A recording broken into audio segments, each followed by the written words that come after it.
अभिनंदन श्रोतागण, आइए आज सुनते हैं कहानी इस्तीफा, प्रेमचंद जी के द्वारा लिखी हुई। दफ्तर का बाबू एक बेजवान जीव है। मजदूरों को आंख दिखाओ तो वह त्योरियां बदल कर खड़ा हो जाएगा। कुली को डांट बताओ तो सिर का बोझ फेंक कर अपनी राह लेगा। किसी भिखारी को दुत्कारो तो वह तुम्हारी ओर गुस्से की निगाह से देखकर चला जाएगा। यहाँ तक कि गधा भी कभी कभी तकलीफ पाकर दो लत्तियां झाड़ने लगता है। मगर बेचारे दफ्तर के बाबू को आप चाहे आंखें दिखाएं, डांट बताएं, दुत्कारें या ठोकर मारें, उसके माथे पर बल ना आएगा। उसे अपने विकारों पर जो आधिपत्य होता है वह शायद किसी संयमी साधु में भी ना हो। संतोष का पुतला, सब्र की मूर्ति, सच्चा आज्ञाकारी। गरज उसमें तमाम मानवीय अच्छाइयाँ मौजूद होती है। खंडहर के भी एक दिन भाग्य जागते हैं। दिवाली के दिन उस पर रोशनी होती है, बरसात में उस पर हरियाली छाती है। प्रकृति की दिलचस्पियों में उसका भी हिस्सा है। मगर इस गरीब बाबू के नसीब कभी नहीं जागते। इसकी अंधेरी तकदीर में रोशनी का जलवा कभी भी दिखाई नहीं देता। इसके पीले चेहरे पर कभी मुस्कुराहट की रोशनी नजर नहीं आती। इसके लिए सूखा सावन है, कभी हरा भादो नहीं। लाला फतेहचंद ऐसे ही एक बेजबान जीव थे। कहते हैं मनुष्य पर उसके नाम का भी कुछ असर पड़ता है। फतेहचंद की दशा में यह बात यथार्थ सिद्ध न हो सकी। यदि उन्हें हारचंद कहा जाए तो कदाचित यह अत्युक्ति न होगी। दफ्तर में हार, जिंदगी में हार, मित्रों में हार, जीवन में उनके लिए चारों ओर निराशाएं ही थीं। लड़का एक भी नहीं, लड़कियां तीन, भाई एक भी नहीं, भौजाइयां दो, गांठ में कौड़ी नहीं मगर दिल में दया और मुरव्वत, सच्चा मित्र एक भी नहीं। जिससे मित्रता हुई उसने धोखा दे दिया। इस पर तंदुरुस्ती भी अच्छी नहीं। 32 साल की अवस्था में बाल खिचड़ी हो गए थे। आंखों में ज्योति नहीं, हाजमा चौपट, चेहरा पीला, गाल पिचके, कमर झुकी हुई, न दिल में हिम्मत न कलेजे में ताकत। 9 बजे दफ्तर जाते और 6 बजे शाम को लौटकर घर आते। फिर घर से बाहर निकलने की हिम्मत ना पड़ती। दुनिया में क्या होता है इसकी उन्हें बिल्कुल खबर ना थी। उनकी दुनिया लोक परलोक जो कुछ भी था दफ्तर था। नौकरी की खैर मनाते और जिंदगी के पूरे दिन करते थे। न धर्म से वास्ता था, न दीन से नाता, ना कोई मनोरंजन था, न खेल। ताश खेले हुए भी शायद एक मुद्दत गुजर गई थी। जाड़ों के दिन थे, आकाश पर कुछ कुछ बादल थे। फतेहचंद 5:30 बजे दफ्तर से लौटे तो चिराग जल गए थे। दफ्तर से आकर वह किसी से कुछ न बोलते, चुपके से चारपाई पर लेट जाते और 15-20 मिनट तक बिना हिले डुले पड़े रहते। तब कहीं जाकर उनके मुंह से आवाज निकलती। आज भी प्रतिदिन की तरह चुपचाप पड़े थे कि एक ही मिनट में बाहर से किसी ने पुकारा। छोटी लड़की ने जाकर पूछा तो मालूम हुआ दफ्तर का चपरासी है। शारदा पति के मुंह हाथ धोने के लिए लोटा गिलास मांज रही थी। बोली, उससे कह दे, क्या काम है? अभी तो दफ्तर से आए ही हैं और अभी फिर बुलावा आ गया। चपरासी ने कहा, साहब ने कहा है अभी बुला लाओ, कोई बड़ा जरूरी काम है। फतेहचंद की खामोशी टूटी। उन्होंने सिर उठाकर पूछा, क्या बात है? शारदा, कोई नहीं, दफ्तर का चपरासी है। फतेहचंद ने सहम कर कहा, दफ्तर का चपरासी? क्या साहब ने बुलाया है? शारदा, हाँ, कहता है साहब बुला रहे हैं। यह कैसा साहब है तुम्हारा, जब देखो बुलाया करता है। सवेरे के गए गए अभी मकान लौटे हो, फिर भी बुलावा आ गया। फतेहचंद ने संभल कर कहा, जरा सुन लूं किस लिए बुलाया है। मैं तो सब काम खत्म कर आया था। अभी आता हूँ। शारदा, जरा जलपान तो करते जाओ। चपरासी से बातें करने लगोगे तो तुम्हें अंदर आने की याद भी न रहेगी। यह कहकर वह एक प्याली में थोड़ी सी दालमोट और सेव ले आई। फतेहचंद उठकर खड़े हो गए, किंतु खाने की चीज देखकर चारपाई पर बैठ गए और प्याली की ओर चाव से देखकर डरते हुए बोले, लड़कियों को दे दिया है ना? शारदा ने आंखें चढ़ाकर कहा, हाँ हाँ दे दिया है, तुम तो खाओ। इतने में छोटी लड़की आकर सामने खड़ी हो गई। शारदा ने उसे क्रोध से देखकर कहा, तू क्यों आकर सिर पर सवार हो गई? जा बाहर खेल। इतने में चपरासी ने फिर पुकारा, बाबूजी, हमें बड़ी देर हो रही है। शारदा, कह क्यों नहीं देते, इस वक्त ना आएंगे। फतेहचंद, ऐसा कैसे कह दूं भाई, रोजी का मामला है। शारदा, तो क्या प्राण देकर काम करोगे? सूरत नहीं देखते अपनी? मालूम होता है 6 महीने के बीमार हो। फतेहचंद ने जल्दी जल्दी दालमोट की 2-3 फंकियां लगाई, एक गिलास पानी पिया और बाहर की तरफ दौड़े। शारदा पान बनाती ही रह गई। चपरासी ने कहा, बाबूजी, आपने बड़ी देर कर दी, अब जरा लपके चलिए, नहीं तो जाते ही डांट बताएगा। फतेहचंद ने 2 कदम दौड़कर कहा, चलेंगे तो भाई आदमी ही की तरह, चाहे डांट बताए या दांत दिखाए, हमसे दौड़ा नहीं जाता, बंगले ही पर है ना। चपरासी, भला वह दफ्तर क्यों आने लगा, बादशाह है कि दिल लगी। चपरासी तेज चलने का आदी था। बेचारे बाबू फतेहचंद धीरे धीरे जाते थे। थोड़ी ही दूर में चलकर हाँफ गए, मगर मर्द तो थे ही, यह कैसे कहते कि भाई जरा और धीरे चलो। हिम्मत करके कदम उठाते जाते थे, यहाँ तक कि जांघों में दर्द होने लगा और सिर में चक्कर आने लगे। चपरासी ने ललकारा, जरा कदम बढ़ाए चलो बाबू। फतेहचंद बड़ी मुश्किल से बोले, तुम जाओ, मैं आता हूँ। वे सड़क के किनारे पटरी पर बैठ गए और सिर को दोनों हाथों से थाम कर दम मारने लगे। चपरासी ने इनकी यह दिशा देखी तो आगे बढ़ गया। फतेहचंद डरे कि यह शैतान जाकर ना जाने साहब से क्या कह दे तो गजब ही हो जाएगा। जमीन पर हाथ टेक कर उठे और फिर चल पड़े। कमजोरी से शरीर हाँफ रहा था। बेचारे किसी तरह गिरते पड़ते साहब के बंगले पर पहुंचे। साहब बंगले पर टहल रहे थे, बार बार फाटक की ओर देखते और किसी को ना आते देखकर झल्लाते थे। चपरासी को देखते ही आंखें निकाल कर बोले, इतनी देर कहाँ कर दी? चपरासी ने बरामदे की सीढ़ी पर खड़े खड़े कहा, हुजूर, जब वो आए तब तो मैं दौड़ा चला आ रहा हूँ। साहब ने पैर पटक कर कहा, बाबू क्या बोला? चपरासी, आ रहे हैं हुजूर, घंटा भर में तो घर से निकले। इतने में फतेहचंद अहाते के तार के अंदर से निकलकर वहां आ पहुंचे और साहब को सिर झुकाकर सलाम किया। साहब ने कड़क कर कहा, अब तक कहाँ था? फतेहचंद ने साहब का तमतमाया चेहरा देखा तो उसका खून सूख गया। हुजूर, अभी अभी तो दफ्तर से आया हूँ। ज्यों ही चपरासी ने आवाज दी, हाजिर हुआ। साहब, झूठ बोलता है, झूठ बोलता है, हम घंटे भर से खड़ा है। फतेहचंद, हुजूर, मैं झूठ नहीं बोलता, आने में कितनी ही देर हो गई हो, मगर घर से चलने में बिल्कुल देर नहीं हुई। साहब ने हाथ की छड़ी घुमाकर कहा, चुप रहे सुअर, हम घंटा भर से खड़ा है, अपना कान पकड़ो। फतेहचंद ने खून का घूंट पीकर कहा, हुजूर, मुझे 10 साल हो गए काम करते, कभी। साहब, चुप रहे सुअर, हम कहता है अपना कान पकड़ो। फतेहचंद, जब मैंने कोई कसूर किया हो तो। साहब, चपरासी, इस सुअर का कान पकड़ो। चपरासी ने दबी जबान से कहा, हुजूर, यह मेरे भी अफसर हैं, मैं इनका कान कैसे पकड़ूं? साहब, हम कहता है इसका कान पकड़ो, नहीं हम तुमको हंटर से मारेगा। चपरासी, हुजूर, मैं यहाँ नौकरी करने आया हूँ, मार खाने नहीं।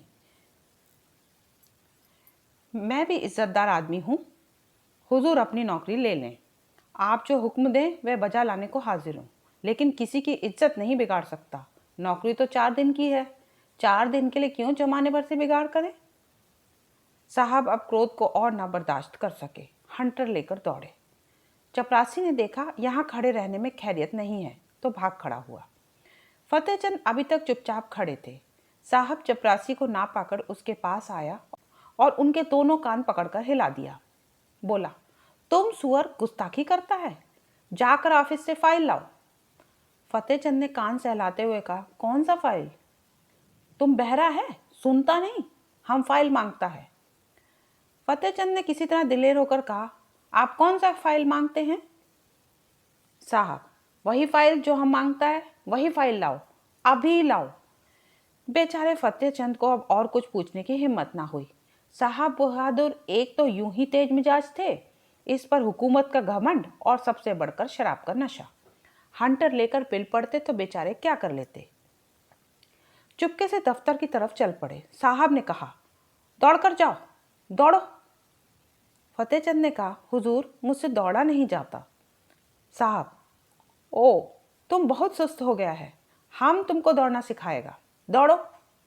और पीछे से धक्का देकर कहा, तुम अब भी नहीं दौड़ेगा। यह कहकर साहब हंटर लेने चले। फतेहचंद दफ्तर के बाबू होने पर भी मनुष्य ही थे। यदि वह बलवान होते तो उस बदमाश का खून पी जाते। अगर उनके पास कोई हथियार होता तो उस पर जरूर चला देते, लेकिन उस हालत में तो मार खाना ही उनकी तकदीर में लिखा था। वे बेतहाशा भागे और फाटक से बाहर निकलकर सड़क पर आ गए। फतेहचंद दफ्तर ना गए, जाकर करते ही क्या। साहब ने फाइल का नाम तक न बताया, शायद नशा में भूल गया। धीरे धीरे घर की ओर चले, मगर इस बेइज्जती ने उनके पैरों में बेड़ियां सी डाल दी। माना कि वह शारीरिक बल से साहब से कम न थे, उनके हाथ में कोई चीज भी ना थी, लेकिन क्या वह उनकी बातों का जवाब ना दे सकते थे? उनके पैरों में जूते तो थे, क्या वह जूते से काम ना ले सकते थे? फिर क्यों उन्होंने इतनी जिल्लत बर्दाश्त की? मगर इलाज ही क्या था? यदि वह क्रोध में उन्हें गोली मार देता तो उसका क्या बिगड़ता? शायद 1-2 महीने की शादी कैद हो जाती, या 200-400 रुपए का जुर्माना भी हो जाता। मगर इनका परिवार तो मिट्टी में मिल जाता। संसार में कौन था जो इनके स्त्री बच्चों की खबर लेता? वह किसके दरवाजे पर हाथ फैलाते? यदि उनके पास इतने रुपए जिससे उनके कुटुंब का पालन हो जाता तो वह आज इतनी जिल्लत न सहते, या यूं ही मर जाते, या उस शैतान को कुछ सबक ही दे देते। अपनी जान का उन्हें डर ना था। जिंदगी में ऐसा कौन सुख था जिसके लिए वह इस तरह डरते? ख्याल था सिर्फ अपने परिवार के बर्बाद हो जाने का। आज फतेहचंद को अपनी शारीरिक कमजोरी पर जितना दुख हुआ उतना और कभी ना हुआ था। अगर उन्होंने शुरू से ही तंदुरुस्ती का ख्याल रखा होता, कुछ कसरत करते रहते, लकड़ी चलाना जानते होते, तो क्या इस शैतान की इतनी हिम्मत होती कि वह उनका कान पकड़ता, उनकी आंखें निकाल लेते? कम से कम इन्हें घर से एक छुरी लेकर तो चलना था, और ना होता तो 2-4 हाथ जमाते ही पीछे देखा जाता। जेल जाना ही होता या कुछ और। बाल बच्चों के सिर पर जो पड़ती वो देखी जाती। अगर आज मैं मर जाऊं तो क्या हो? तब कौन मेरे बच्चों का पालन पोषण करेगा? तब उनके सिर पर जो पड़ेगी वह आज ही पड़ जाती तो क्या हर्ज था? इस विचार के आने पर उनका हृदय जोश से भर गया और वह लौट पड़े और साहब से जिल्लत का बदला लेने के लिए 2-4 कदम चले। मगर फिर ख्याल आया, आखिर जो कुछ जिल्लत होनी थी वह तो हो ही ली। कौन जाने बंगले पर हो या क्लब चला गया हो। फिर लौटे और घर चले। घर में जाते ही शारदा ने पूछा, किस लिए बुलाया था? बड़ी देर हो गई। फतेहचंद ने चारपाई पर लेटते हुए कहा, नशे की सनक थी और क्या। शैतान ने मुझे गालियां दी, जलील किया। बस यही रट लगाए हुए था कि देर क्यों की। निर्दयी ने चपरासी से मेरा कान पकड़ने को कहा। शारदा ने गुस्से में आकर कहा, तुमने एक जूता उतार कर दिया नहीं सुअर को? फतेहचंद, चपरासी बहुत शरीफ है, उसने साफ साफ कह दिया, हुजूर मुझसे यह काम ना होगा। मैंने भले आदमी की इज्जत उतारने के लिए नौकरी नहीं की थी। वह उसी वक्त सलाम करके चला गया। शारदा, यही बहादुरी है? तुमने उस साहब को क्यों नहीं फटकारा? फतेहचंद, फटकारा क्यों नहीं, मैंने भी खूब सुनाई। वह छड़ी लेकर दौड़ा, मैंने भी जूता संभाला। उसने मुझे कई छड़ियां जमाई, मैंने भी कई जूते लगाए। शारदा ने खुश होकर कहा, सच? इतना समूह हो गया होगा उसका। फतेहचंद, चेहरे पर झाड़ू सी फिरी हुई थी। शारदा, बड़ा अच्छा किया तुमने, और मारना चाहिए था। मैं होती तो बिना जान लिए ना छोड़ती। फतेहचंद, मार तो आया हूं, लेकिन अब खैरियत नहीं है। देखो क्या नतीजा होता है। नौकरी तो जाएगी ही, शायद सजा भी काटनी पड़े। शारदा, सजा क्यों काटनी पड़ेगी? क्या कोई इंसाफ करने वाला नहीं है? उसने क्यों गालियां दी, क्यों छड़ी जमाई? फतेहचंद, उसके सामने मेरी कौन सुनेगा? अदालत भी उसी की तरफ हो जाएगी। शारदा, हो जाएगी तो हो जाए, मगर देख लेना, आप किसी साहब की हिम्मत ना होगी कि किसी बाबू को गालियां दे बैठे। तुम्हें चाहिए था कि ज्यों ही उसके मुंह से गालियां निकली, लपक कर एक जूता रसीद कर देते। फतेहचंद, तो फिर इस वक्त जिंदा लौट ना सकता, जरूर मुझे गोली मार देता। शारदा, देखी जाती। फतेहचंद ने मुस्कुराकर कहा, फिर तुम लोग कहाँ जाती? शारदा, जहाँ ईश्वर की मर्जी होती। आदमी के लिए सबसे बड़ी चीज इज्जत है। इज्जत गवाकर बाल बच्चों की परवरिश नहीं की जाती। तुम उस शैतान को मार कर आए, मैं गरूर से फूली नहीं समाती। मार खाकर आते तो शायद मैं तुम्हारी सूरत से भी घृणा करती। यूं जबान से चाहे कुछ ना कहती, मगर दिल से तुम्हारी इज्जत जाती रहती। अब जो कुछ सिर पर आएगी खुशी से झेल लूंगी। कहाँ जाते हो? सुनो सुनो, कहाँ जाते हो? फतेहचंद दीवाने होकर जोश में घर से निकले। शारदा पुकारती ही रह गई। वह फिर साहब के बंगले की तरफ जा रहे थे, डर से सहमे हुए नहीं, बल्कि गरूर से गर्दन उठाए हुए। पक्का इरादा उनके चेहरे से झलक रहा था। उनके पैरों में वह कमजोरी, आंखों में वह बेकसी न थी। उनकी काया पलट सी हो गई थी। वह कमजोर बदन, पीला मुखड़ा, दुबले बदन वाला दफ्तर के बाबू की जगह अब मर्दाना चेहरा, हिम्मत से भरा हुआ, मजबूत, गठा और जवान था। उन्होंने पहले एक दोस्त के घर जाकर उसका डंडा लिया और अकड़ते हुए साहब के बंगले पर जा पहुंचे। इस वक्त 9 बजे थे। साहब खाने की मेज पर थे, मगर फतेहचंद ने आज उनके मेज पर से उठने का इंतजार न किया। खान सामा कमरे से बाहर निकला और वह चिक उठाकर अंदर गए। कमरा प्रकाश से जगमगा रहा था। साहब बहादुर ने उसकी तरफ क्रोधित दृष्टि से देखकर कहा, तुम क्यों आया? बाहर जाओ। क्यों अंदर चला आया? फतेहचंद ने खड़े खड़े डंडा संभालकर कहा, तुमने मुझसे अभी फाइल मांगा था, वही फाइल लेकर आया हूं। खाना खा लो तो दिखाऊं। तब तक मैं बैठा हूं, इत्मीनान से खाओ। शायद यह तुम्हारा आखिरी खाना होगा, इसी कारण खूब पेट भरकर खा लो। साहब सन्नाटे में आ गए। फतेहचंद की तरफ डर और क्रोध की दृष्टि से देखकर कांप उठे। फतेहचंद के चेहरे पर पक्का इरादा साफ झलक रहा था। साहब समझ गए, यह मनुष्य इस समय मरने मारने के लिए तैयार होकर आया है। ताकत में फतेहचंद उनके पासंग भी नहीं था, लेकिन यह निश्चय था कि वह ईंट का जवाब पत्थर से नहीं बल्कि लोहे से देने को तैयार है। यदि वह फतेहचंद को बुरा भला कहते हैं तो क्या आश्चर्य है कि डंडा लेकर पिल पड़े। हाथापाई करने में यद्यपि उन्हें जीतने में जरा भी संदेह नहीं था, लेकिन बैठे बैठाए डंडे खाना भी कोई बुद्धिमानी नहीं है। कुत्ते को आप डंडे से मारिए, ठुकराइए, जो चाहे कीजिए, मगर उसी समय तक जब तक वह गुर्राता नहीं। एक बार गुर्रा कर दौड़ पड़े तो फिर देखें आपकी हिम्मत कहाँ जाती है। यही हाल उस वक्त साहब बहादुर का था। जब तक यकीन था कि फतेहचंद घुड़की, गाली, हंटर, ठोकर सब कुछ खामोशी से सह लेगा, तब तक आप शेर थे। अब वह त्योरियां बदले, डंडा संभाले, बिल्ली की तरह घात लगाए खड़ा है। जबान से कोई कड़ा शब्द निकला और उसने डंडा चलाया। उस पर फौजदारी में मुकदमा दायर हो जाने का अंदेशा। माना कि वह अपने प्रभाव और ताकत से अंत में फतेहचंद को जेल में डलवा देंगे, परंतु परेशानी और बदनामी से किसी तरह न बच सकते थे। एक बुद्धिमान और दूरंदेशी आदमी की तरह उन्होंने यह कहा, ओहो, हम समझ गया, आप हमसे नाराज है। हमने क्या आपको कुछ कहा है? फतेहचंद ने तन कर कहा, तुमने अभी आधा घंटा पहले मेरे कान पकड़े थे और मुझसे सैकड़ों ऊल जलूल बातें की थी। क्या इतनी जल्दी भूल गए? साहब, मैंने आपका कान पकड़ा? हा हा हा, मैंने आपका कान पकड़ा? हो, क्या मजाक है। क्या मैं पागल हूँ या दीवाना? फतेहचंद, तो क्या मैं झूठ बोल रहा हूँ? चपरासी गवाह है, आपके नौकर चाकर भी देख रहे थे। साहब, कब का बात है? फतेहचंद, अभी अभी, कोई आधा घंटा हुआ। आपने मुझे बुलाया था और बिना कारण मेरे कान पकड़े और धक्के दिए थे। साहब, ओ बाबूजी, उस वक्त हम नशा में था। बेहरा ने हमको बहुत दे दिया था, हमको कुछ खबर नहीं। क्या हुआ? माय गॉड, हमको कुछ खबर नहीं।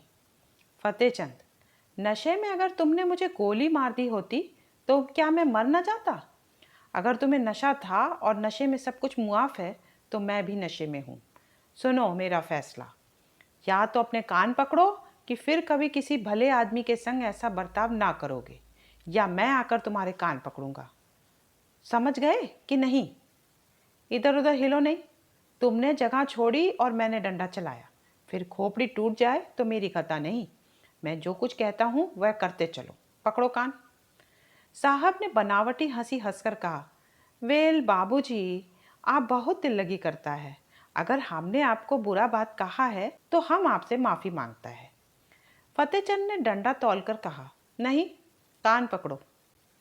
साहब आसानी से इतनी जिल्लत ना सह सके, लपक कर उठे और चाहा कि फतेहचंद के हाथ से लकड़ी छीन ले, लेकिन फतेहचंद गाफिल ना थे। साहब मेज पर से उठने भी न पाए थे कि उन्होंने डंडे का भरपूर और तुला हुआ हाथ चलाया। साहब तो नंगे सिर ही थे। चोट सिर पर पड़ गई, खोपड़ी भन्ना गई। 1 मिनट तक सिर को पकड़े रहने के बाद बोले, हम तुमको बर्खास्त कर देगा। फतेहचंद, इसकी मुझे परवाह नहीं, मगर आज मैं तुमसे बिना कान पकड़ाए नहीं जाऊंगा। कान पकड़कर वादा करो कि किसी भले आदमी के साथ ऐसी बेअदबी ना करोगे, नहीं तो मेरा दूसरा हाथ पड़ना ही चाहता है। यह कहकर फतेहचंद ने फिर डंडा उठाया। साहब को अभी तक पहली चोट ना भूली थी। अगर कहीं ये दूसरा हाथ पड़ जाता तो शायद खोपड़ी खुल ही जाए। कान पर हाथ रखकर बोले, अब आप खुश हुआ? फिर तो कभी किसी को गाली ना दोगे? कभी नहीं। अगर फिर कभी ऐसा किया तो समझ लेना मैं कहीं दूर नहीं हूँ। अब किसी को गाली ना देगा। अच्छी बात है, अब मैं जाता हूँ। आज से मेरा इस्तीफा है। मैं कल इस्तीफे में यह लिखकर भेजूंगा कि तुमने मुझे गालियाँ दी, इसलिए मैं नौकरी नहीं करना चाहता। समझ गए? साहब, आप इस्तीफा क्यों देता है? हम तो बर्खास्त नहीं करता। फतेहचंद, अब तुम जैसे पाजी आदमी की मातहती नहीं करूँगा। यह कहते हुए फतेहचंद कमरे से बाहर निकले और बड़े इत्मीनान से घर चले। आज उन्हें सच्ची विजय की प्रसन्नता का अनुभव हुआ थी। उन्हें ऐसी खुशी कभी प्राप्त नहीं हुई थी। यही उनके जीवन की पहली जीत थी। कहानी सुनने के लिए बहुत बहुत धन्यवाद श्रोतागण। कृपया मेरे चैनल को लाइक करें और सब्सक्राइब अवश्य करें।